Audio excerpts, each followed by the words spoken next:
Hi everyone, this is Shershah again and इस video में हम ये सीखेंगे कि जेंगो प्रोजेक्ट में कैसे टैलविंड सीएसएस को इंक्लूड कर सकते हैं। ठीक है, तो चलो स्टार्ट करते हैं।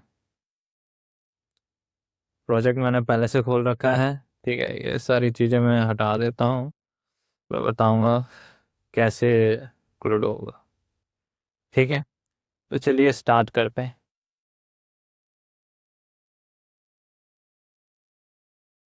तो सबसे पहले हमें प्रोजेक्ट में ये देखना होता है कि हमारे पास टेलविन के लिए सबसे पहले हमें देखना होता है कि हमारे पास नोड जेएस है या नहीं है। तो वो देखने के लिए हमें क्या करना होता है, नोड लिखना होता है और वी लिखना होता है जो हमारे पास आ गया। फिर npm वी। ठीक है, ये सारी चीज़ हो गई। अब आपके पास जिनके पास नोड ना हो वो कैसे कर सकते हैं। तो हम यहाँ जाएंगे, देखेंगे नोड डाउनलोड। तो यहाँ पे आप जाओ। ठीक है, ये विंडो इंस्टॉलर है, इस पर जब क्लिक करोगे तो यहाँ पे इंस्टॉल हो जाएगा। और इससे आपने क्या करना है, इससे आप इंस्टॉल कर लेना। आप जो इसे क्लिक करोगे तो एक ऐसा फॉर्मेट खुलेगा। थोड़ी देर में नेक्स्ट नेक्स्ट नेक्स्ट नेक्स्ट करते जाना, आपका काम हो जाएगा। मेरे पास ये पहले से है इसलिए मुझे करने की ज़रूरत नहीं है। देखिए नेक्स्ट आ गया है ना, और उसमें नेक्स्ट नेक्स्ट करते जाएंगे, ये अपने आप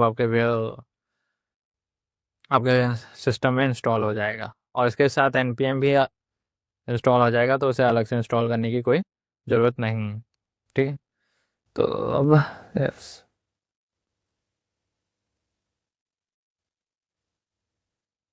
अब यहाँ से चलते हैं इनिट। मुझे कमांड याद नहीं है, हमारे पास कमांड थी ना npm init। ठीक, npm init y, ये हमें पैकेट डॉट जेसन बना के दे देगा। ये बन गया, ये रहा सारी चीज़ें। और ये हमें यहाँ देखेगा। तो इसमें कुछ ऐसे कोड होते हैं। ठीक है, और आगे चलते हैं। टेलविन सी एस एस, हम टेलविन सी एल आई का यूज़ करेंगे। तो सीधा लिखो टेलविन सी एस एस, बस मेन यहाँ पे आ गए।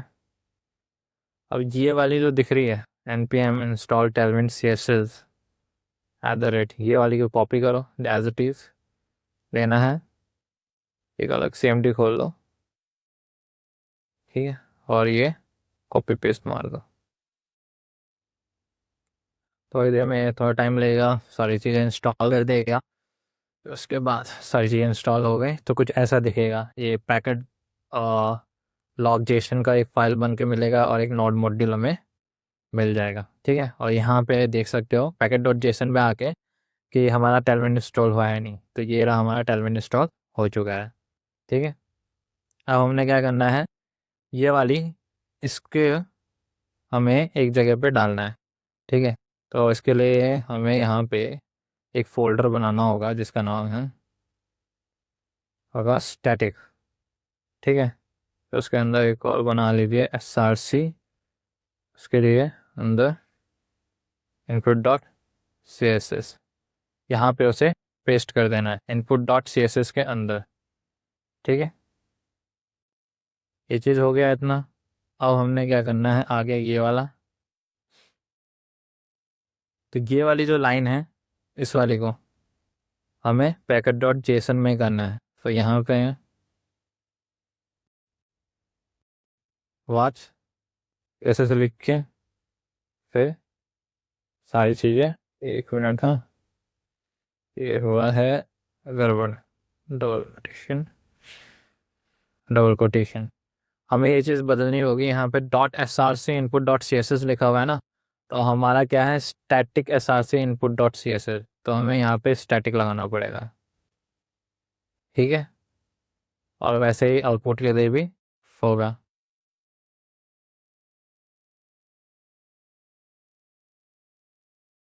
आउटपुट, सॉरी, स्टैटिक के आउटपुट के लिए भी ऐसे ही होगा सेम। इतना हो गया। अब आगे ये चीज़,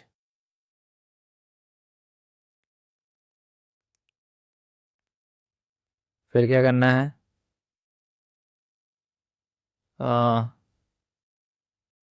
तो एक base dot H T M L का फाइल बनाना है। तो उसके लिए हमने क्या करना है, टेम्पलेट बनाना है। टेम्पलेट्स बना लिया। टेम्पलेट्स बनाने के बाद इसमें एक base dot H T M L की फाइल बनाई और उसमें हमने ये कॉपी पेस्ट कर दिया। अब जो हमने टेम्पलेट बनाया है, स्टैटिक बनाया है, तो इसे कहीं ना कहीं वो भी करना पड़ेगा, रजिस्टर। तो हमारी सेटिंग में जाके ये दोनों रजिस्टर होगी। कहाँ पे, मैंने बताया था, इसको हटा देते हैं पहले तो, ठीक है। यहाँ पे ये टेम्पलेट्स लिखा है, इसी के डायरेक्टर में ही लिखना है यहाँ पर, और बेस डायरेक्टरी, ठीक है। ये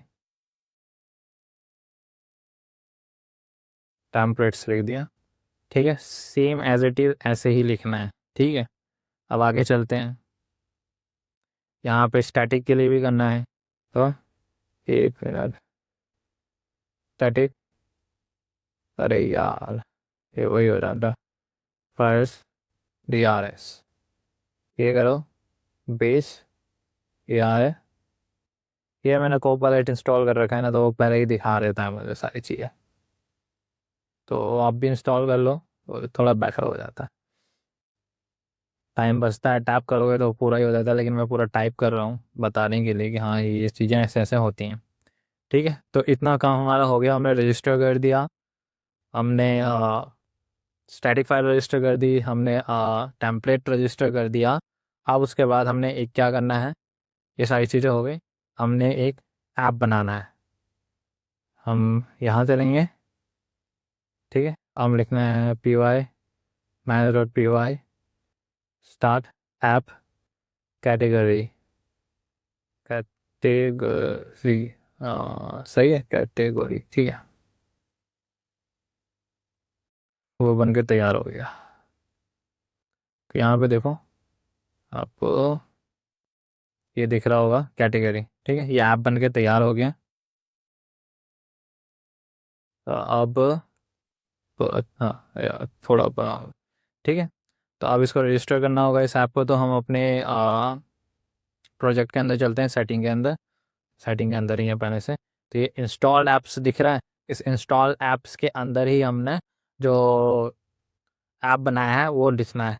तो उसका नाम लिखना होता है, जैसे हमने कैटेगरी बनाया तो हमने कैटेगरी लिखना है बस। तो ये हमने इधर रजिस्टर कर दिया इसको। अब इसके अंदर क्या क्या फाइल है, इसके अंदर हमें एडमिन मिल जाता है, मॉडल्स मिल जाता है, एप्स डॉट पी वाई है, तो इसका अभी हमारे काम नहीं है, बाद में काम होता है। टेस्ट डॉट पी वाई है, और व्यूज़ डॉट, ये व्यू और मॉडल आपके काम आएगा और एडमिन आपके काम आएगा। ये दोनों जो है एप्स और टेस्ट, ये बात के काम के लिए है, ठीक है। चलो आगे ट्राई करते हैं। तो हम इसके अंदर भी एक टेम्पलेट बनाएंगे, टेम्पलेट्स का फोल्डर बनाएंगे, क्योंकि प्रत्येक ऐप के लिए अलग से टेम्पलेट्स का फोल्डर बनता है। और उसको रजिस्टर, और जो ऐप के अंदर, जो ऐप हमने बनाया उसके अंदर अगर हम टेम्पलेट फोल्डर बना रहे हैं तो उसे रजिस्टर करने की ज़रूरत नहीं पड़ती सेटिंग्स में, ठीक है। मैं वही देख रहा था रिकॉर्डिंग हो रही है कि नहीं हो रही, कि मैं ऐसे ही बोले जा रहा हूँ, ठीक है। तो अब यहाँ पे हमने लिखना है home dot H T M L, ये हमने कर दिया। अब हम लिखेंगे फाइल एक्सटेंड्स। जो हमारा बेस का जो ये वाला जो स्टैटिक टेम्पलेट में जो हमने base dot H T M L बनाया है ना, उस यहाँ पे इसको हमें कनेक्ट करना पड़ेगा इस home dot H T M L से। Base dot H T M L के फाइल को इससे कनेक्ट करना पड़ेगा, तो उसके लिए हमें एक्सटेंड लिखना पड़ता है, ठीक है। एक्सटेंड्स का base dot H T M L लिख दिया, ठीक है, इतना। और फिर ब्लॉक लिखना, कंटेंट, जैसे जैसे मैं लिखता जा रहा हूँ वैसे वैसे लिखते रहना, आपका काम हो जाएगा। और फिर यहाँ पे हमने base dot H T M L में गए, इसको हटा दो यहाँ से, ब्लॉक लिखो, कंटेंट लिखो, ये कंटेंट हटा दो यहाँ से। जो कंटेंट जो जैसा आपने यहाँ लिखा है ना सेम, वैसा ही आपको यहाँ पे भी लिखना होता है ब्लॉग कंटेंट करके। ठीक है, आगे चलते हैं। इतना हो गया। अब यहाँ लिखते हैं H1 हेलो वर्ल्ड। ये चीज़ हो गई। अब हमें कीवर्ड्स का फॉर सॉरी अब एक यूआरएल्स का फाइल बना लेते हैं इसमें। URL py। ठीक है, हमारे पास प्रोजेक्ट में एक यूआरएल का फाइल पड़ा है, तो इसको कॉपी कीजिए और सेम यहाँ पे पेस्ट कर दो। हमें इसमें क्या नहीं चाहिए, एडमिन नहीं चाहिए, इंक्लूड हटा दो। ठीक है, यहाँ से ये चीज़ भी हटा दो, और हाँ, यहाँ से ये भी हटा दो। ठीक है, पाथ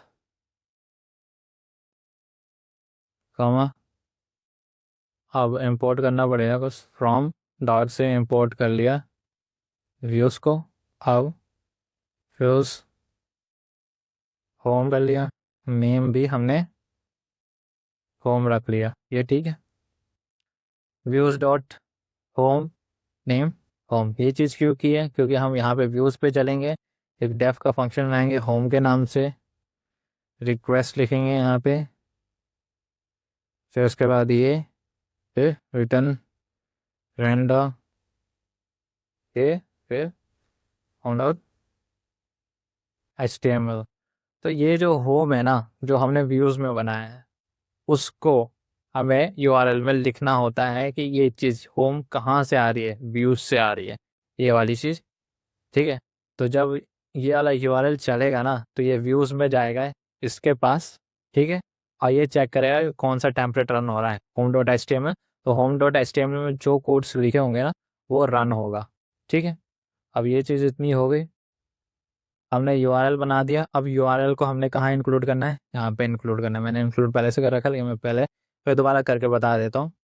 इसको हटा देते हैं यहाँ से। हमने लिखना है पाथ, ये चीज़, फिर कॉमा लो, फिर टूल लिखो, फिर उन्हें जो ऐप का नाम जो हमने बनाया है कैटेगरी, सेम वही चीज़ यहाँ पे लिखनी है, फिर डॉट लिखना है, फिर यूआरएल्स लिखना है। ठीक है, इतनी सी चीज़ लिखनी है और कुछ नहीं। इंक्लूड लिखना है क्योंकि हम इस ऐप के यूआरएल को इंक्लूड करना चाहते हैं यहाँ पे। ठीक है, इसलिए हमने इंक्लूड लिखा है, और कैटेगरी इस ऐप का नाम डॉट यूआरएल्स। अब यहाँ पे हमने लिखना है इंक्लूड। ठीक है, आगे ये चीज़ हो गई, ये चीज़ हो गई। अब कुछ और बचा है? नहीं बचा अब कुछ भी। ठीक है, ये भी हो गया। चलो ठीक है, सब कुछ हो चुका है। अब हमें दो कमांड रन करना है। यहाँ पे एक चीज़ देख लो कि ये जो स्टैटिक का फाइल है, इसे सिर्फ इनपुट ही है, आउटपुट नहीं है। तो आउटपुट लाने के लिए हमें क्या हो गया यार, हैंग करता है।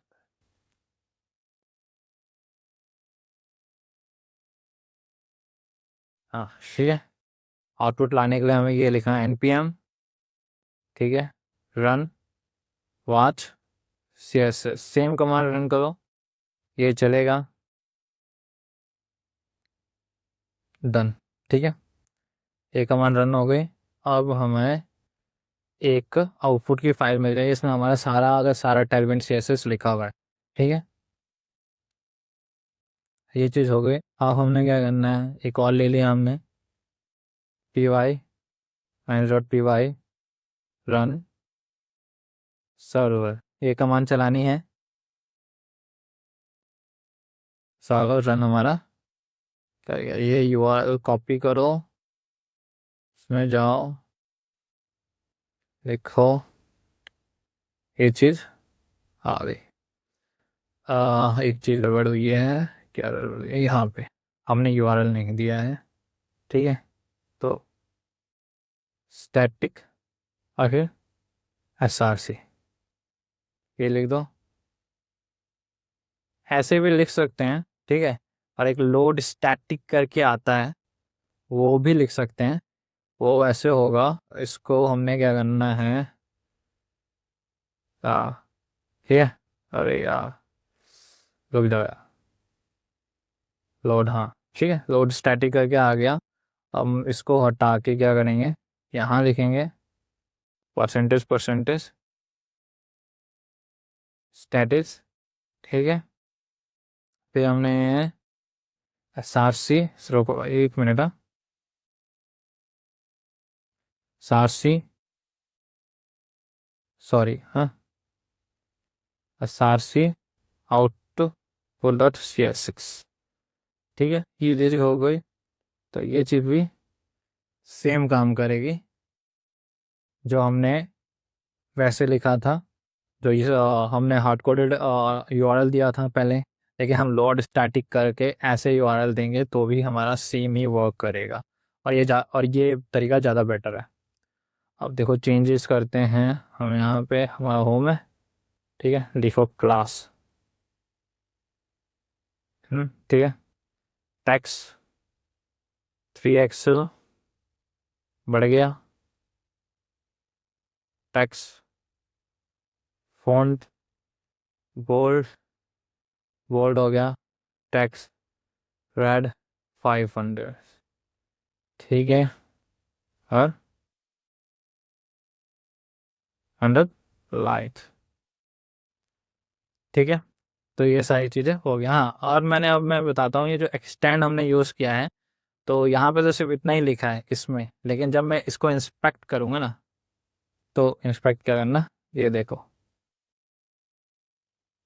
इसमें बेस का जो इतना कोड है ना, ये वाला और ये वाला और ये वाली इंक्लूड हो रहा है, और ये वाली जो लाइन है ना, इस ब्लॉक कंटेंट की वजह से, ये जो ब्लॉक कंटेंट है ना, ये जो ब्लॉक कंटेंट है, इस ब्लॉक कंटेंट के वजह से ये वाली जो लाइन है यहाँ से उठकर मेरी बेस डॉट HTML यहाँ पे आ रही है। इस वजह से ये पूरा का पूरा इसका इतना कोड और इसका इतना कोड यहाँ पे ना लिखे होने के बाद भी दिख रहा है, क्योंकि हमने यहाँ पे एक्सटेंड लगा रखा है, ठीक है, क्योंकि उसके सारे कोड यहाँ पे जुड़ सके।